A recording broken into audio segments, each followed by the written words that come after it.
Hello everyone, welcome back to Initial Solution. In this video tutorial, I will show you how to delete a group on GroupMe.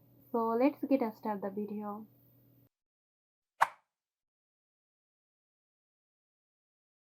At first, open the GroupMe app on your mobile phone and go to the group you want to delete.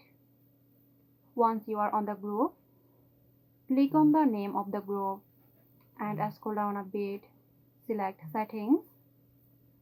Scroll all the way down here. You will find End Group or Delete Group option. Click on it. And now you have to confirm the action. Click Yes. And there you have it.